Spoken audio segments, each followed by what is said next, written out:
Bonjour, alors aujourd'hui nous allons développer l'expression suivante x, y moins z que multiplie x, y plus z.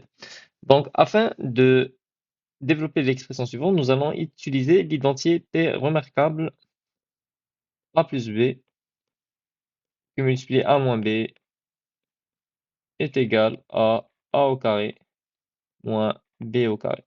D'accord?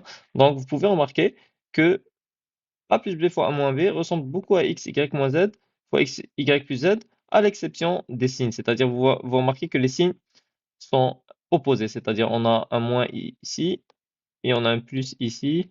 Ici, on a un plus ici et un moins ici. Donc, ce que nous allons faire ici, c'est simple. Nous allons tout simplement inverser parce qu'on sait qu'avec multiplication, on peut tout simplement inverser. C'est-à-dire 4 fois 5 est égal à 5 fois 4.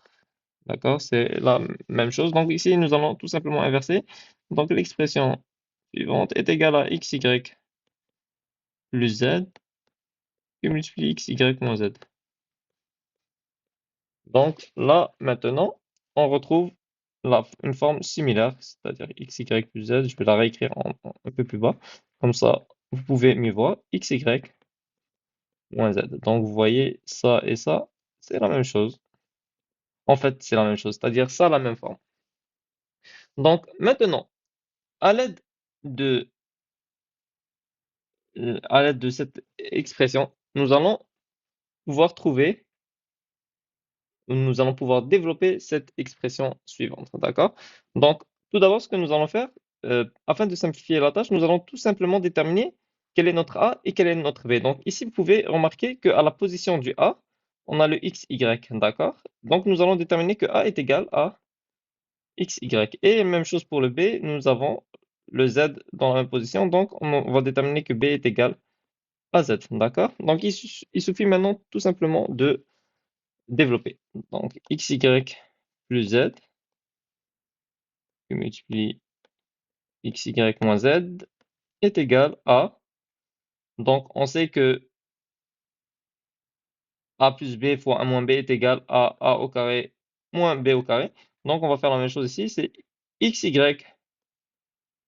au carré, d'accord? Parce que le xy ici représente le a, donc on a ici, moins tout simplement z au carré parce que le z, il représente le b. Donc la même chose ici, d'accord? Donc est égal à x au carré, que multiplie y au carré, moins z au carré. Et nous avons notre réponse finale, on peut dire, qui est x au carré, y au carré, moins z au carré. Tout simplement parce que ici, nous avons mis x au carré et y au carré. C'est-à-dire quand on a une parenthèse, le carré, il va aller s'étendre sur chacun. Donc, il va s'étendre sur le x et il va s'étendre sur le y. D'accord? Donc, merci beaucoup et à très bientôt.